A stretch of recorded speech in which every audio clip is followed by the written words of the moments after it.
La policía española desarticuló una red delictiva vinculada al contrabando de 300 trabajadores extranjeros en el país. Funcionarios europeos y ucranianos acusaron a Rusia de fingir interés en los esfuerzos de paz después de que las conversaciones con Estados Unidos no produjeran ningún avance. La policía española informó el jueves de que había desarticulado una red delictiva relacionada con la introducción ilegal en el país de 300 trabajadores, en su mayoría procedentes de Nepal.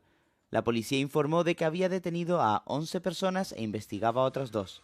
Unos 294 de los trabajadores extranjeros carecían de la documentación adecuada para vivir y trabajar en España.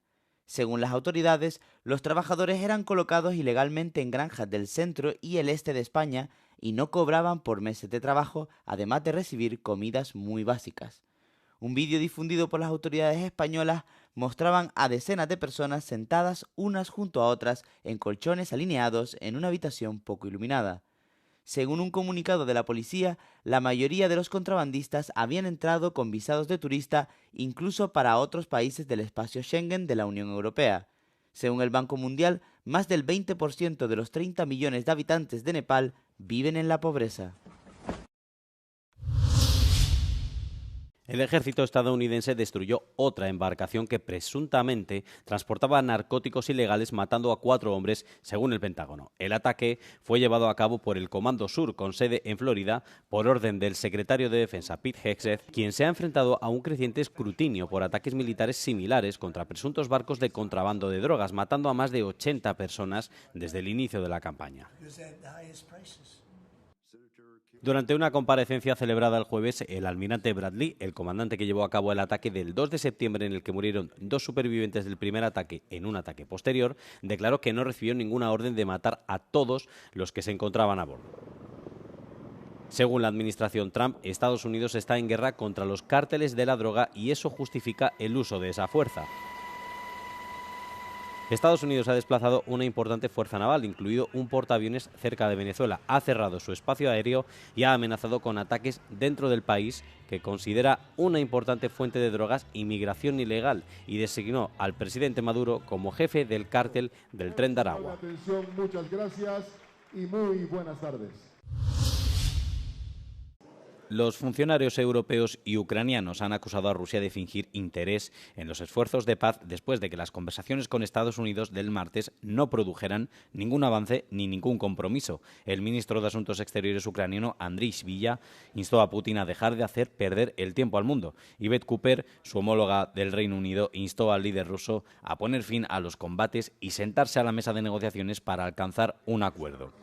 Los comentarios se hicieron mientras los ministros de Exteriores de los países europeos de la OTAN se reunían en Bruselas el miércoles, un día después de que los enviados estadounidenses Steve Witkoff y el yerno de Trump, Jared Kushner, se reunieran con Putin en el Kremlin el martes. Por su parte, Putin ha acusado a los aliados europeos y a Ucrania de sabotear los esfuerzos de paz liderados por Estados Unidos. Estados Unidos propuso un acuerdo de paz el mes pasado, pero el plan de 28 puntos fue muy criticado por ser demasiado favorable a las demandas rusas. El jueves, Witkoff y Kushner se reunirán con el principal negociador ucraniano, Rustem Umerov, para proseguir las conversaciones. Nikos Christodoulidis se encuentra en Kiev desde el jueves por la mañana en visita de trabajo. El presidente de Chipre, que se encuentra en Ucrania por primera vez desde la invasión rusa, depositó una corona de flores en el Muro de los Héroes y después se dirigió al Palacio Presidencial para mantener una reunión privada con Volodymyr Zelensky. Nikos Christodoulidis y Volodymyr Zelensky hablaron de las relaciones euro-ucranianas, de la marcha de las negociaciones de adhesión del país y de la contribución de la próxima presidencia chipriota y sus iniciativas sobre Ucrania. Σε μια περίοδο, κυρίες και κύριοι, όπου οι γεωπολιτικές πιέσεις αυξάνονται, η Ευρώπη χρειάζεται συνοχή, χρειάζεται ενότητα, χρειάζεται αποφασιστικότητα και η Κυπριακή Δημοκρατία είναι πανέτοιμη να συμβάλλει προς αυτή την κατεύθυνση. Και μέσα σε αυτό το πλαίσιο η συνέχιση της πολυδιάστατης στήριξης της Ευρωπαϊκής Ένωσης προς την Ουκρανία αποτελεί βασική προτεραιότητα της Κυπριακής Προεδρίας του Συμβουλίου. Я хочу подякувати Кіпру за підтримку на політичному рівні. Це стосується, зокрема, перемовин щодо членства України в Європейському Союзі.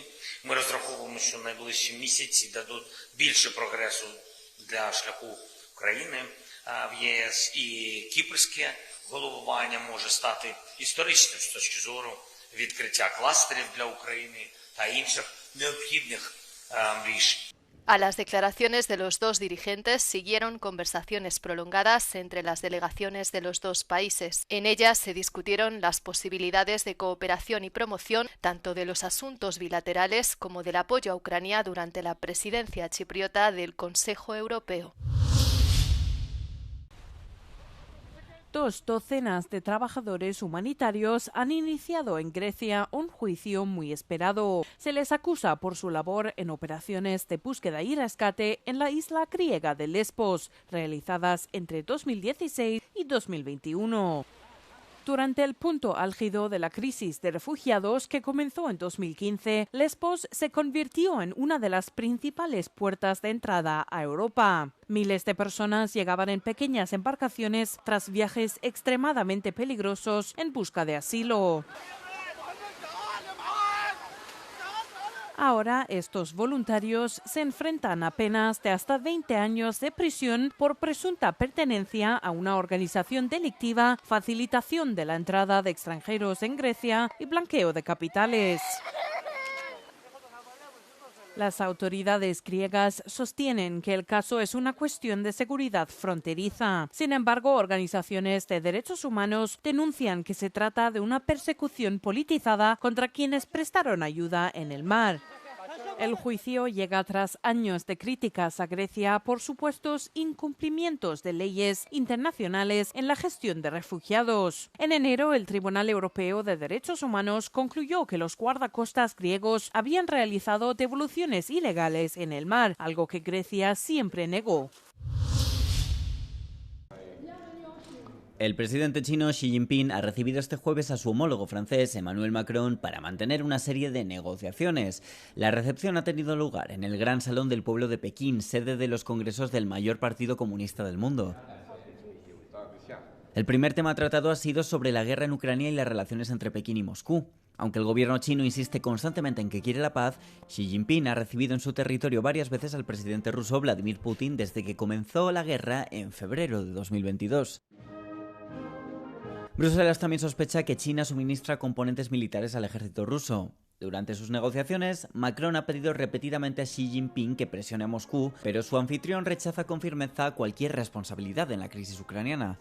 Acompañado por 35 líderes empresariales, el presidente francés también ha propuesto a China inversiones cruzadas para reequilibrar las relaciones comerciales y ha abogado por la cooperación con el G7 para una gobernanza económica basada en normas. Los desequilibrios comerciales son otro de los principales puntos de discordia entre el viejo continente y Pekín. Bruselas considera injustas las prácticas comerciales chinas desde los coches eléctricos hasta el acero.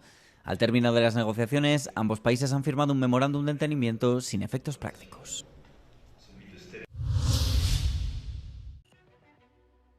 La vicepresidenta de la Comisión Europea, Roxana Minsatou, declaró al programa matinal de Euronews Europe Today que la competitividad europea no tiene por qué ir en detrimento de los derechos de los trabajadores. Como parte de la agenda de la Europa Social de la Unión Europea, Minsatou desvelará los planes para mejorar la cualificación de los trabajadores de cara a las necesidades laborales actuales y a las transiciones ecológica y digital. Minsatou abordó la preocupación de que los derechos sociales se hayan sacrificado en nombre de la competitividad. Competitiveness is absolutely essential for us to be able to deliver quality jobs, but we cannot, as Europe, I think, achieve competitiveness if we forgo or if we lower the standards on employment. So we need to do this together, balancing the two. Uno de los temas que abordará la legislación es el impacto de los sistemas de inteligencia artificial en el lugar de trabajo. Un informe reciente de Euronews mostraba que 1 de cada 4 lugares de trabajo europeos utiliza algoritmos e inteligencia artificial para tomar decisiones que afectan a la vida laboral de los empleados. Some jobs for sure will be transformed or will disappear, and some will be functioning with AI assistance. Our concern is that where we will have AI as a boss, not only as an assistant, we need to create trustworthy environments and trust for SMEs, therefore corporations and for workers to use and work with these systems.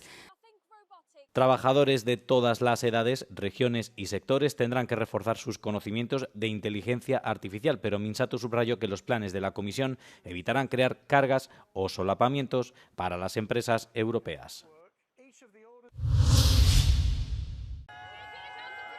Países Bajos, España, Irlanda y Eslovenia han anunciado que se retiran del Festival de Eurovisión del próximo año después de que los organizadores decidieran en la Asamblea General Semestral de la UE permitir la participación de Israel.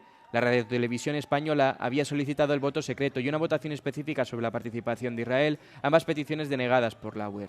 Los 4 forman parte del grupo de países que habían pedido que se excluyera a Israel por supuestas injerencias en las votaciones y por los bombardeos israelíes en Gaza.